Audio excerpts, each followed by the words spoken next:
Like just a few short weeks into the first season of the Professional Women's Hockey League, the teams were already selling out arenas. So many people have waited for this moment in women's hockey. Today on the podcast, how the league is changing the landscape of sports entertainment.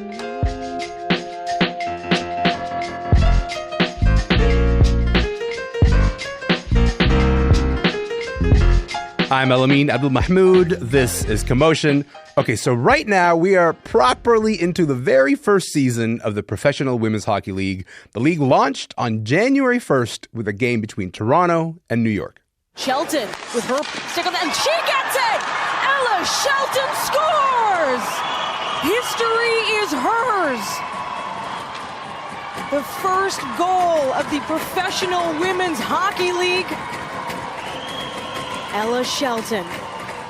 When you get to witness the very first goal in the league, the very first one, that is history in front of your eyes because it's the very first season of the PWHL. Every first is historic.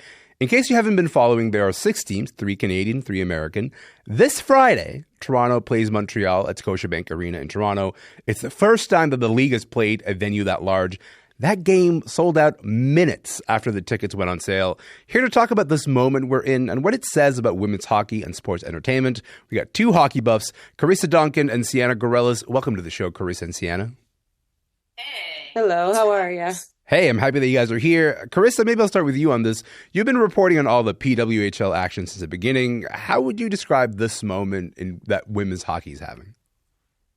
Yeah, well, women's hockey is certainly having a moment. That's a good way to put it.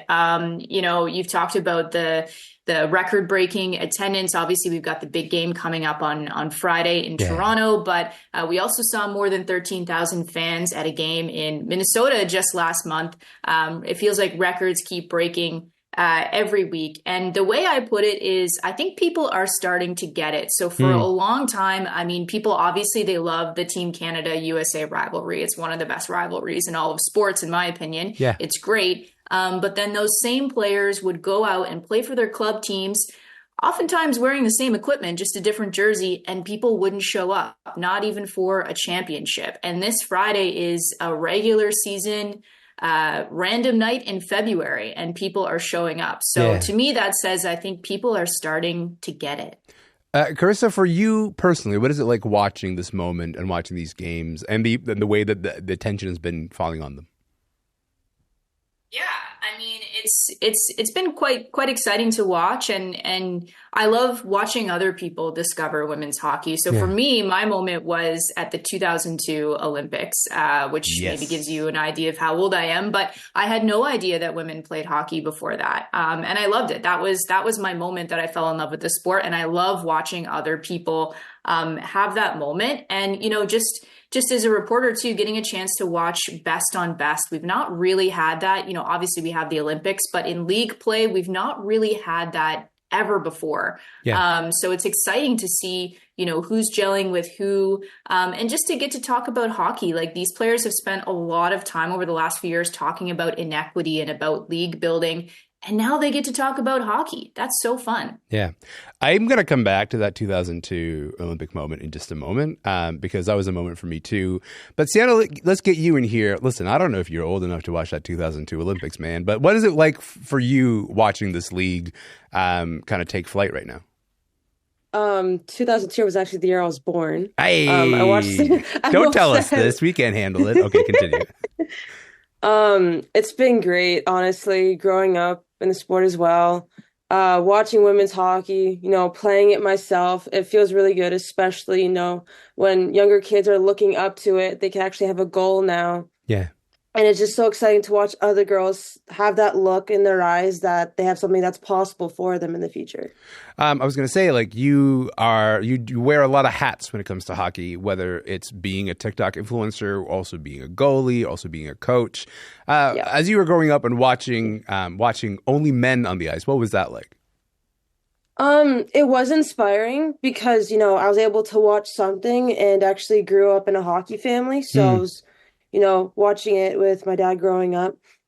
And honestly, it didn't matter to me whether or not men or women were playing. I just wanted to play. Yeah. And to me, it just was motivational enough that I could play as well.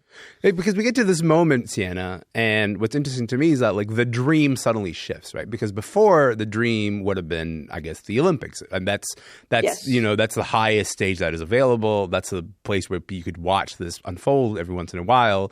But now it feels like maybe a different dream is possible anyway. Talk to me a little bit about how could you imagine making a career out of this now that you could see it on television every day? Oh, it is definitely possible if you have the motivation for it and you want it, you can definitely achieve it because now there's, a livable goal for younger girls in the future, not just the Olympics that happens every 4 years. There's something that's consistent and there's a league that they can look forward to. Carissa, a lot of us grew up watching the women's national team accomplishing those incredible things, right? Like winning the gold in Salt Lake City in 2002, and then going back to back to back to back, winning in Vancouver. That was something really special. But this is different, right? Like, this is something special in a different way because it's regular season hockey that is getting these massive turnouts. These teams are now selling out massive venues. As we talked about the Scotiabank Arena. What do you think is behind all the success? Like, how did we arrive at this moment of success, do you think? Yeah, I mean, well, there's a long history, I guess, of how women's hockey kind of arrived at this point. There's been stops and starts. There have been other leagues that didn't work. I think you can really trace it back to 2019 when the Canadian Women's Hockey League folded rather suddenly. And a number of the best players in the world said, you know what, we've had enough. We're going to hold on for something that we think is sustainable. We're going to build it ourselves. They essentially formed a union. They formed a players association, but they didn't have an employer yet at that point. And they actually, had such a huge role in creating what we see now. So they fought for that for a number of years. Obviously, we had a pandemic in the middle, or else I think we probably would have arrived at this moment sooner. But, I think that's important context for how we got to this point. But, it's not just women's hockey. I think women's sports in general are having a moment. I mean, we've seen the National Women's Soccer League. Yeah, exactly. Having records, record valuations for their teams, record attendance. So, it's not limited to women's hockey. Sia, did you want to add anything there? I saw that you were nodding in agreement. I've agreed with a lot of what Carissa has already said. She knows way more than me. I look up to her a lot. It's definitely a big moment for women's sports in general, knowing that it's been very male dominated. Mm-hmm. And now that, women are coming into the picture, we finally get our opportunity and, knowing that it's more diverse more than ever. Carissa, I have to say something that you just said really struck me, which is like this idea of they formed a players association before there were any teams, before there was anybody who was, actually employing these people. Because what that tells me is that like these are players who are coming together and saying, we're ready to work. Whenever you guys are ready to work, we're ready to work. And some of these players have talked about how televising these games has made all the difference, which is to say like, it's like the rest of the industry came to them because they were already there and unified and ready to start this thing. When we talk about the possibility that you can stream these games on CBC, on Sportsnet, on TSN, how do you think that's helped the sport's popularity right now? Yeah, I think it's helped tremendously. I mean, just the accessibility, right? It's like people in the past, I saw somebody say this on Twitter today, which is, in some of the previous leagues, you had to work really hard to be a fan of them because it was so hard to find the games. And then sometimes you watch the broadcast and it would look like somebody, had filmed it on like a doorbell camera or like the webcam I had on my family computer in 2004, right? Like it wasn't good. So, it was, and that's going back years and years, right? Yeah. So it's the fact that you can, turn on CBC, you can stream it on CBC Gem, you can go on YouTube. I think that's been awesome to just sort of, grow that fan base. It's been huge. And I think another important point to note, about the growth of the sport is this is the first time that the players have really had the resources to be at their best. So it's important to note that in years past, a lot of these women would work other jobs. And they would, go and play hockey at night. They would go practice at night. So this is the first time and granted, the salaries are still not huge. They're not NHL salaries, but it's the first time they've had a lot of professional resources. And I think you can see that in the product that you watch, which helps as well. There's a lot of people who are discovering women's hockey and they're like, hey, this is really good. I had no idea. Yeah. And I think a large part of that also has to do with like the literal, like the production value that you're talking about, right? Like the idea that if there was just like one fixed camera, you couldn't really enjoy the game the way that you would enjoy all the resources that NHL has, then you wouldn't necessarily, recognize it as, oh, I'm watching the same thing. But the fact that all these resources are being poured into it makes it look so good, so then people can actually get into it. My name is Elamin Abdelmahmoud, and this is Commotion. Today on the podcast, we're talking about the Professional Women's Hockey League and the success of the PWHL is having in its first ever season. Sienna, I got to talk about your TikTok, dude. We got to do it. You cover the Leafs in your TikTok, but lately, a lot of your content has been about the PWHL. What are some of the stories that you've heard from your followers as you start to do more PWHL content? I've heard a lot from my comment section to my live to meeting players in person. Yeah. Some of the players, especially girls, have said, since watching you, I've been wanting to start hockey. I've started playing hockey, started playing goalie, and that just warms my heart because, if I can do that, I will 100%, do whatever I can to get more kids into sport, get them active, get them playing. But it's a great feeling that I can do that. Carissa, what is it like hearing that from Sienna? I love that. I mean, I think that's great. Obviously, like you're the future of the game. And I think it's so cool to see people engaging with it. And that helps too. Like just having people talk about it, right? When we talk about the accessibility and getting people excited about it. For sure, the league acknowledges, I think, that they still have work to do on that to introduce people to the players in this league. We're only 2 months, not even 2 months in. Yeah. But I think that helps a lot. I was going to say we're 6 weeks into the league's existence so far. There are only 6 teams in the league. And right now we're not seeing the same sponsorship money that there is in the NHL. Carissa, what do you think are the challenges for this league and its future right now? Yeah, for sure. And, they've had some big sponsors come on, definitely. Like you said, there are 6 teams. And, one of the big problems right now is there's not really like a clear development. They don't have like a farm league like the American Hockey League would have, connected to the NHL. So in the future, for sure, that's going to be an issue. They've talked about wanting to expand in the future, but not wanting to expand too quickly because ultimately this is a business and you want it to be profitable. So, I mean, that's one of the questions going forward. Obviously, they have to figure out what size arenas they should be playing in. Yeah. I think maybe bigger than they thought at the beginning of this season. They have to look at, they don't have team names or logos at this point. So that's on the to-do list. And then just, continuing to get it out and making sure that it's still accessible. Are the games going to be streamed on YouTube forever? For free? Probably not. But right now it's about getting people introduced to the league and exactly developing the fan base. Yeah. Carissa, you said farm league and Sienna's like, I'm coming. Let's go. I love that. Listen, last word to you, Sienna, on this. Montreal's about to play Toronto. What are you going to be looking for this Friday? Great hockey like they have been playing since the beginning of the year. Physical play, just stuff that, we can watch, we could profit off of, we can watch again. I'm just looking forward to the league to keep doing what it's doing because it's doing great so far. I love that. Carissa, Sienna, we got to leave it there, but thank you so much for your time. Thanks for being here. Thank you. Of course. Carissa Duncan is a reporter with CBC Sports. She's in Fredericton. And Sienna Gorellas is a hockey influencer and player in Richmond Hill, Ontario. Her TikTok is at _hockey.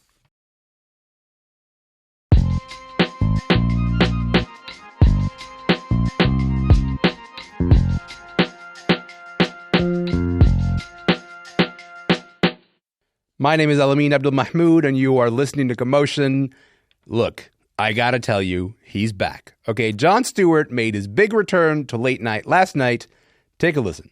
9 months till the election, people! And the exciting part is we already know our candidates. It's, drum roll please, these guys. That's why tonight we're debuting our election coverage, Indecision 2024, American Democracy. It's a homophone. We didn't change the sound of the word, but we added a K, which makes it wittier. Are you disappointed yet? Look, I honestly never thought I'd see the day. I never thought I'd see Jon Stewart back in the host chair of The Daily Show. This is a show that he left 9 years ago, a show that no one really expected him to return to, mostly because there has been a very public and very long search for a replacement, a long list of people vying for that job. But suddenly it's meet the new host, same as the old host. A lot of mixed feelings out there about his return. Devin Gordon is here to tell us about what he thinks and what it means for political satire on TV. Devin, welcome to the show. How's it going? Very good. You know who was really surprised to see him back in the Daily Show chair? Who's that? Jon Stewart. What do you make of this? What do you make of his return? This idea that for the longest time it was like, there's no way I'm coming back to this. And then you stayed up late last night to watch him return to the seat. What'd you think, pal? It was kind of exactly what I expected and feared, is that, I wasn't a fan at all of him returning. He left a decade ago for a reason. Yeah. He didn't want to come back. This was not what he surely expected when he left a decade ago. Clearly, when you consider that Comedy Central has spent a year and a half looking for a new host, briefly had one in Hassan Minhaj, yes, and then dumped him at the first sign of trouble. This is clearly not what they had in mind. This smacked of panic and desperation from the moment it was announced. And I think we saw why last night. All the liberal and Democratic people in my Twitter mentions who really blasted me for the column that I wrote in The Atlantic saying that this was a disappointment. I wonder how they're feeling this morning. Is this what you were so excited about? Warmed over jokes for 18 minutes about how old Joe Biden is and a few jokes about how old Donald Trump is, but mostly a false equivalency? Is this what you were so excited about? Because that's kind of what I was expecting, and that's what you got. You know what? I'll tell you what it felt like, Devin. It felt familiar, right? Like I think that's the number one word for it, is that there was a period of time when you would look to Jon Stewart to do this kind of comedy and raise the argument that our politics is absurd right now, or America's politics are absurd right now. And he would do that. He does that thing well. And isn't there a comfort to be found in the thing that he does well, which is to say, it's not just you. You're not crazy. Everything is a little bit absurd.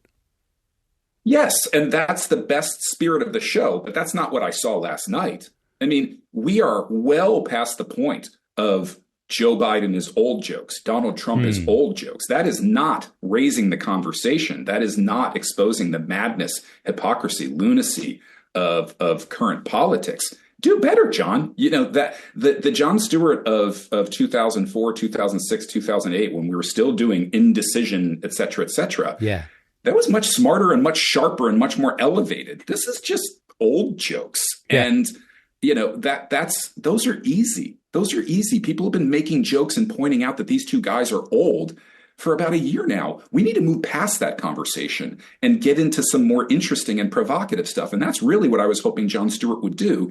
Instead, he spent 18 minutes making jokes about how old they are. And then his first guest comes on and talks about how Joe Biden shouldn't even run for a second term. Is that really what the people who are so excited about Jon Stewart coming back, the people who were like, only Jon Stewart can save us now from Donald Trump, is that what they were hoping for? Look, he said, and he's right, that both the presence of Donald Trump does not make President Biden less subject to scrutiny. It makes him more subject to scrutiny. Yeah, I agree with that, but I don't think that that's what the viewers who were so excited about Jon Stewart were expecting when he came back. And I think for those who were hoping that Jon Stewart would raise that dialogue and would raise that conversation, old guy jokes, especially when you're the one coming back after 10 years. The best part of the first episode was when Dulce Sloan came on about a half hour into the show that was apparently an hour long last night. I didn't know that was going to happen. Well, actually, I was going to say, before you talk about the Dulce part, we actually have a clip of it. So I just want to play it, and then you can talk about it right after. Okay, so let's play the clip. Why aren't you inside the diner asking people what they think? I know what they think. It's what everybody thinks. This is the same shit all over again. It's just a reboot. We need more than just the same show with an older yet familiar face. Like, let someone else run the show. We're talking about the election, right? I said what I said. In that moment, Devin, I was like, why isn't Dulce Sloan hosting the show? But anyway, exactly. Talk about your reaction to that moment. Go ahead. That was, to me, the only good moment of the show, because it was the first time, the only time when they were really doing anything provocative and coming close to touching a third rail. Right. And it was really funny. She was really funny. Yeah. And gosh, the whole time I'm watching this, I'm thinking, she's joking, but I kind of wonder if she believes the jokes. And then, a minute or two later, you have Ronnie Chang, who is hilarious, and I also think would have been an incredible host. His only time on screen, he's talking with his mouth full of chicken tenders. Yeah. That's his sole appearance on the show. And the whole thing was just kind of depressing. Yeah. It made me wonder if these correspondents aren't a little pissed themselves. I mean, you said, so you wrote an article for The Atlantic called "The Daily Show is Better Than This." So there is, I think, in your mind, a higher aspiration, a higher goal, a higher version even of the show. What does that look like? What did you mean that there is a Daily Show that is better than this? It's a little facile to just say a more diverse and younger set of correspondents and hosts and sensibility on the show, which I definitely think is true. Yeah. I don't think anybody is excited to see someone coming back after a decade away from something that they left voluntarily because they thought their time there had gone on too long, that they were no longer the person for the job. Yeah. But I also just think what we expect from The Daily Show is really elevated, sharp, original critiques of our politics. And look, I say it again, talking about how old these guys are is the most facile and obvious thing you can do. And it went on forever. Yeah. And I kept waiting for the jokes to get more original, but they never did. They just kept on doing the same thing. Well, what's interesting to me is that, these are expectations that Jon Stewart himself set.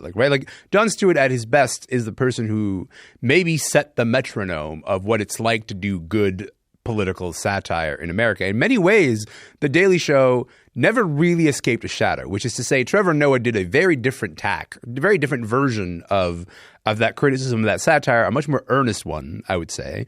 And for Jon Stewart to return back to the same mode of satire that he occupied before, to me, that's an interesting choice that The Daily Show is making. What does that tell you about what viewers want out of their satire, do you think? Well, I mean, I think it shows that Comedy Central and the people who made this decision haven't really been paying close enough attention to comedy over the last decade, in the sense that mode of sort of self-flagellation, sardonic coverage of these administrations of American politics, it's a little tired. And it wasn't, Jon Stewart was questioning the effectiveness of a show like his in 2015 when he left. And he was right to. He was right to question it even then. He was right. Yeah. He was right. And now he's recycling the same humor at a very critical moment in American politics. And I think what you saw with someone like Trevor Noah and the group of correspondents that they introduced over the years, and the guest hosts that they auditioned for like a year and a half, was a different vantage point. An originality of vantage point, someone saying something different because their experiences and their identity and their background was more in tune with where American politics and American comedy was now. And this just feels kind of like nominating Joe Biden and Donald Trump to be president again.